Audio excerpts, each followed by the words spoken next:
d'après vous, pourquoi ces partenaires-là rechignent encore à honorer leur engagement? Je ne sais rien. Vous savez, les gens font des interprétations biaisées de notre communication. Nous ne demandons pas de l'argent à la CEDEAO nécessairement. Oui, des appuis techniques et L'appui financiers. technique coûte de l'argent. Mais qui doit supporter? Lorsque la CEDEAO déploie des experts techniques ici, qui doit supporter le coût de ces experts? Leur déplacement, leur émolument, leurs activités ici, les équipements techniques qui sont nécessaires. Nous, dans l'accord qu'on a avec la CEDEAO s'était engagée à prendre en charge ces coûts-là. Ces coûts sont évalués. Après, il y a des coûts financiers qui reposent sur la Guinée. Vous voyez dans notre budget, ce qui a été fait, plus de 400 milliards ont été dégagés cette année pour faire face à ces activités-là dans notre budget. Mais il y a des coûts que la communauté internationale aussi s'est engagée à participer. Pourquoi elle ne le fait pas? On n'en sait rien du tout. Alors qu'ils nous ont exigé un calendrier plutôt contraignant en termes de délai. Donc les engagements devraient suivre pour faire en sorte que les choses avancent dans le mérite. Nous sommes dans cet esprit-là et nous mettons tout en œuvre pour être dans le Canévala, et c'est pour ça que nous interpellons régulièrement les partenaires techniques et financiers, la CEDEAO, pour dire attention, c'est un accord bipartite qu'on a et qui est important que chaque partie joue sa partition pour faire en sorte que les choses se déroulent sans anicroche. Oui, justement, si les choses n'évoluent pas à ce niveau, est-ce qu'il y a une autre solution que vous envisagez? Écoutez, s'il n'y a pas, parce qu'avant tout, c'est une question d'autonomie. Si les choses, c'est pas une question d'autonomie, c'est pas une question que d'autonomie. Si c'était une question d'autonomie, on aurait clôturé tout de suite. Nous, on était engagés pour dire, ok, on va dans 3 ans. Parce qu'il faut mobiliser des ressources financières, il faut faire ceci, c'est une contrainte. Et cette contrainte, on ne la lève pas comme ça par la volonté de dire que c'est l'autonomie. Bien sûr, sinon on aurait dit à la CEDEAO, on n'a rien à faire de vous. À la communauté internationale, on aurait dit, on n'a rien à foutre, c'est une question d'autonomie.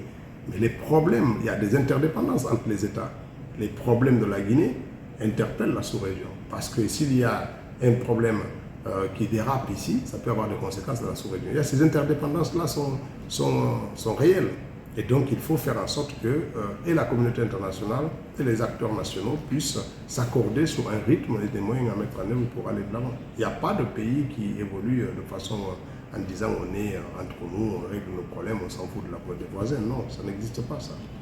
Oui, tous les pays ont cette forme de dépendance. Oui, je repose la question au cas où il y a des obstacles. S'il y a des obstacles, il y a des difficultés. S'il y a des difficultés et des obstacles, on les lèvera en trouvant des solutions à ce moment-là. Et suivant le contexte et suivant la nature de l'obstacle, il n'y a pas de tabou sur ça. Si cela devrait arriver à dire qu'on ne peut pas tenir, les gens prendraient conscience qu'on ne peut pas tenir. Et tout le monde serait là pour témoigner aussi que finalement, ce n'est pas un manque de volonté, il y a des obstacles qui sont passés. Moi, je vais vous dire, s'il y a une catastrophe sanitaire de genre Covid qui reprend et qui fait que toutes les activités s'arrêtent pendant 6 mois, 7 mois, vous voulez faire quoi? Vous allez recenser les populations en ce moment-là. Si un obstacle comme ça arrive, on fait quoi? On ne fera que constater que lié à ces contextes-là, on ne peut pas, malheureusement. Donc cela dépend du problème qui va être posé, de l'obstacle qui va se dresser devant nous, et à ce moment-là, on prendra des dispositions pour régler le problème, en accord avec les partenaires engagés auprès des autorités guinéennes. À tort ou à raison, aujourd'hui, beaucoup d'acteurs politiques craignent un glissement de calendrier. Il y a pas de glissement. Ça, c'est légitime. Qu'est-ce que vous voulez que la Guinée se fasse? La Guinée, c'est un pays de suspicion, c'est normal. Est-ce que depuis 65 ans, on a construit un État qui rassure et qui convainc les citoyens? Non. Nous sommes en train de faire un travail qui n'a pas été fait depuis l'indépendance. Les acteurs politiques qui rechignent à ça, ils savent, ils étaient des chefs responsables ici. Est-ce que dans leur gouvernance antérieure, ils ont créé les conditions de confiance nécessaires entre l'État et le citoyen? Non. C'est pour ça qu'il y a régulièrement des suspicions, des doutes, des remises en cause, des questionnements tout à fait légitimes. C'est notre pays qui est ainsi fait. Et depuis l'indépendance, il faut faire le travail là. Il faut rassurer, il faut convaincre, il faut arriver à dire, mais cela ne se fera pas du jour au lendemain. Parce que le scepticisme, le doute, les inquiétudes, les suspicions, tout ça, c'est ce que nous utilisons quotidiennement. On a l'impression que ça ne se limite pas uniquement peut-être au plan national, il y a également peut-être des partenaires qui... Je ne suis pas en train de dire que ça se limite au plan national. Ce qu'on n'a pas pu construire pour les Guinéens, on n'a pas fait pour l'étranger. Depuis 65 ans, est-ce que la Guinée s'est distinguée en disant qu'il rassure la communauté internationale ou la communauté nationale? Non. C'est un travail nouveau qui est en train de commencer. Mais c'est parce qu'effectivement, notre histoire ne plaide pas en faveur d'une confiance aveugle entre les institutions et les hommes et les citoyens. C'est normal. Nous sommes un pays qui n'a jamais, où l'État n'a jamais créé les conditions d'assurer ni la communauté nationale ni la communauté internationale. C'est cela aussi l'inquiétude, mais c'est notre héritage, c'est notre pays. Est-ce que vous rassurez qu'à date, effectivement, moi j'ai déjà dit ça, on n'en a plus besoin. À la limite, on s'en fiche. C'est-à-dire qu'on a posé sur la table, on ne va pas sortir nos tripes pour que les gens les voient. Ça n'a aucun sens. Ce qu'on peut, c'est de dire, voilà, répéter. Ouais. Et puis c'est tout. Si les gens croient, tant mieux. S'ils ne croient pas, l'histoire est en train de se dérouler, ils le verront. Si ce qu'on a dit repose sur des choses concrètes ou pas. C'est tout. On n'a plus à répéter ça, à rassurer. Il n'y a rien à faire pour rassurer. On ne peut dire que c'est qu'on fait. On n'a pas de moyen de rassurer plus que ça. Les acteurs qui doutent sont invités à venir entrer dans le processus pour être des acteurs aussi, des observateurs, pour voir. On ne peut pas être au bord du marigot et imaginer la température de l'eau. Il faut plonger. Si vous voulez connaître réellement la température de l'eau, vous plongez. Tant que vous êtes au bord de l'eau, vous ferez que des hypothèses. Justement, ce qui m'amènerait peut-être à évoquer cette question, parce que ça devient, j'ai envie de dire, une question sempiternelle, le fait que ces forces vives refusent toujours de rejoindre la table de dialogue. C'est leur problème, très sincèrement. Je ne vois pas quel est l'intérêt des forces vives, c'est leur problème. L'État ne peut que tendre la main, mais il ne peut pas obliger les gens à venir. Si le pays vous intéresse, vous venez autour de la table, quelle que soit la crise. Vous venez autour de la table, vous posez les problèmes. Et vous constatez qu'autour de la table, il n'y a pas de solution. Vous restez autour de la table pour trouver des solutions. Si ça ne vous intéresse pas, ce qui vous intéresse, c'est de dire non, les gens là sont mauvais, allons au clash. Après le clash, on reviendra autour de la table. Ça n'a aucun sens. Alors les gens qui n'ont pas envie de venir ne viendront pas. Ceux qui ont envie de venir sont autour de la table. Et voilà, on va avec ceux qui veulent venir. Ceux qui ne veulent pas venir, on les écoute. Est-ce que ce n'est pas peut-être un facteur de découragement des partenaires pour mettre les moyens, vu que... Tant mieux, s'ils privilégient, tant mieux. Si c'est pour ça qu'ils ne veulent pas, mais ils ne mettront pas les moyens. Parce que ces gens-là n'ont pas envie de venir. Et alors, bon, ça, ce n'est pas notre problème. Je ne vois pas du tout un seul partenaire technique et financier privilégier l'idée d'un parti politique ou d'un petit groupe de partis politiques pour dire qu'il n'assiste pas à un pays. La Guinée, de ce point de vue-là, n'aurait pas bénéficié ni de l'attention de la Banque mondiale, du FMI, de l'Union européenne, des partenaires importants, stratégiques qui apportent soutien et assistance technique et financière depuis la rectification de 5 septembre. Donc ça n'a pas manqué. Donc cette question n'a pas de sens, sincèrement. Parce que si c'était pour ça, il ne serait pas à notre chevet. Non, je parle des moyens spécifiques liés au déroulement du chronogramme de la transition. Mais je veux dire, ils nous assistent pour les questions qui nous intéressent, qui sont posées sur la table, qu'il s'agisse du développement, de l'assistance technique et financière, pour faire en sorte que la Guinée puisse avancer. Et dans cette assistance financière, une partie règle des problèmes de logistique liés aux élections, liés à la transition, c'est normal. Quand il y a eu le tour de table ici, il y en a eu, des partenaires s'activent. Et puis voilà, il faut aussi respecter les mécanismes de décaissement. Ce n'est pas toujours automatique. Quand un responsable de l'Union européenne dit ici, on s'engage à mettre à disposition de la Guinée tel montant, à partir de cette date-là, il faut compter 1 an pour que ça arrive. Ça ne vient pas automatiquement. Si la France dit, je vous donne 1 million d'assistance, ne vous attendez pas à trouver l'argent demain dans votre compte. Ça viendra au bout de 1 an ou 1 an et demi ou 2 ans. C'est cela aussi l'engagement de la communauté. Les mécanismes d'annonce ne sont pas dans les mêmes rythmes de délai que les décaissements, qui obéissent à des procédures de contrôle liées aux législations de 5 pays ou de chaque organisation internationale et qui fait que les choses ne vont pas souvent rapidement comme les annonces. Alors, Monsieur le ministre, pour clore ce sujet, est-ce qu'à date, pour ce qui concerne ces revendications entre guillemets sempiternelles des forces vives, c'est déjà la page est tournée auprès du gouvernement? Non, mais attendez, moi j'ai déjà dit ça. Le dialogue, on ne peut pas tourner la page du dialogue. Non, je vais dire, les forces vives... Les forces vives, qu'est-ce qu'elles cherchent? Si elles cherchent le dialogue, c'est actuel. Mais on ne reviendra pas sur le calendrier des élections. On ne reviendra pas sur l'engagement qu'on a pris avec la CEDEAO sur la durée de la transition. Ça, c'est derrière nous. Oui. Maintenant, il y a des sujets qui sont en cours et qui ont leur place dans les échanges qu'on peut avoir à qui il veut. Donc il y a toujours une porte ouverte pour le dialogue, quand ils veulent. Et sur les sujets sur lesquels on peut discuter, y compris sur les sujets clôturés, on va les actualiser pour les dire, voilà, depuis le début, voilà là où on en est. C'est nécessaire. Maintenant, ça ne sert à rien tous les matins de dire, ouais, on va aller au dialogue et puis vous ne venez pas. Ça ne sert à rien. S'il y a des choses à dire, il faut venir les dire. Maintenant, on entend aussi ce qu'ils disent dans les médias et qu'ils ne viennent pas dire. Voilà, lorsque c'est objectif, on en tient compte. Lorsqu'il a été question ici de prendre des décrets, des actes pour mettre en place des commissions de suivi et tout ça, et de changer la composition, de changer la tutelle de ministre de l'administration territoriale pour mettre sous la primaire, tout ça, on l'a entendu par les médias interposés, on a tenu compte et ça a été pris en action. Donc des propositions qui ont été faites dans les médias, que oui, vous avez inclus. Mais oui, mais bien sûr, les citoyens s'expriment, les partis politiques, les tous. Lorsque c'est objectif, on en tient compte. Où est le problème? S'ils veulent ce type de débat, ils n'ont qu'à dire leurs idées dans les médias, on les entendra. Si c'est facile à mettre en place, les objectifs, on les prendra en compte. Ils ne sont pas obligés d'être face à nous. Que les bonnes idées qu'ils ont pour que la transition se déroule, ils le disent. Si c'est faisable et c'est objectif, on en tient compte. Les pays, on est à l'écoute des Guinéens. Donc vous avez un dispositif de monitoring Mais non, mais on entend. On est dans la presse, on écoute les gens.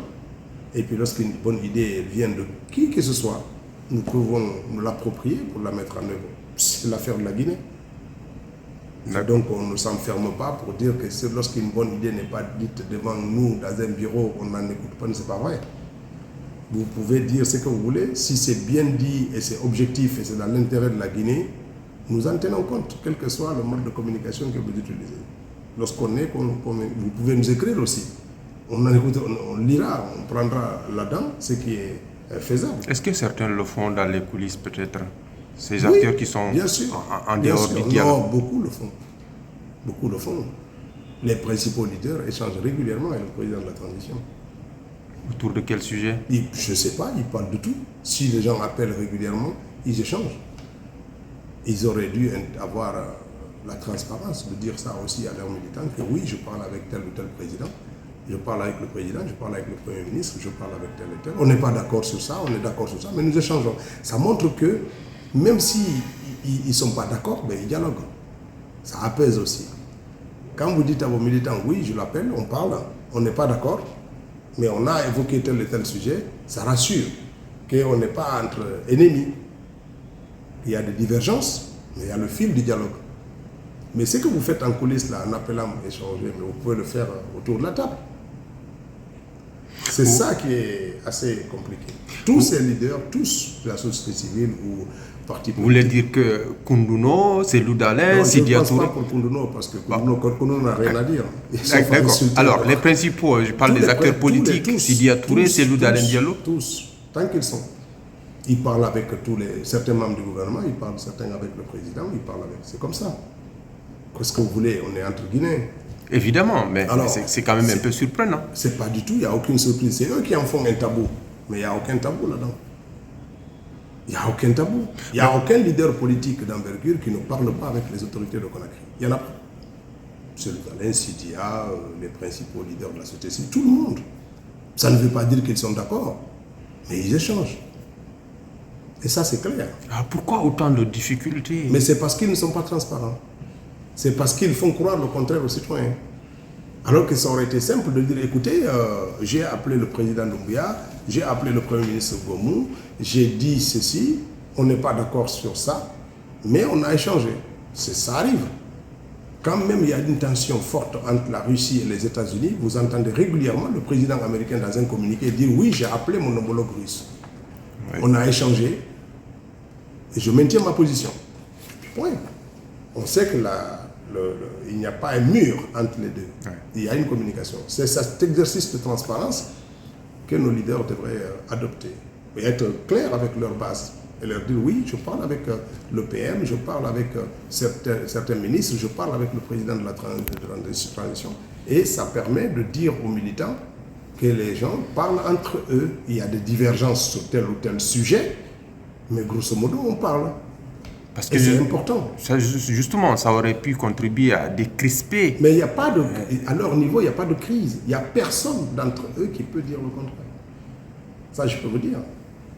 Il Il parle avec les membres du gouvernement, il parle avec les autorités à tous les niveaux. Qu'est-ce que vous voulez? C'est des Guinéens, on ne va pas dire qu'on ne va pas évoquer, on ne va pas échanger entre nous. Mais c'est eux qui en font un tabou. C'est comme certains de nos collègues des partis politiques qui se cachent pour vous parler, alors que vous êtes des amis. On peut ne pas être d'accord sur tel ou tel sujet, mais il n'y a pas de... C'est pas parce que je parle avec quelqu'un qu'on est d'accord, ou qu'on partage les mêmes points de vue ou les mêmes choix. Non. Mais on a des sujets à évoquer, y compris nos divergences. Il y a plein de jeunes acteurs politiques ici avec lesquels nous parlons et nous constatons que sur tel ou tel sujet, on ne partage pas le même point de vue. Et puis c'est comme ça. Si on était dans un média, on aurait évoqué nos divergences, les gens auraient constaté, mais ça maintient une certaine fraternité, une certaine convivialité, une certaine ouverture dans le débat. Mais lorsqu'on conçoit la politique comme... Quand je ne suis pas d'accord avec quelqu'un, il devient mon ennemi, je n'ai plus rien à faire avec lui. Ça, c'est une conception ancienne et barbare qui ne marche pas en réalité. Il n'y a personne qui se comporte comme ça. Il n'y a personne qui se comporte comme ça. Moi, il y a plein d'acteurs politiques ici avec lesquels je ne suis pas du tout alors en phase. Et nous parlons. Certains viennent ici et puis on passe 1 heure à discuter et puis à constater qu'on n'est pas d'accord.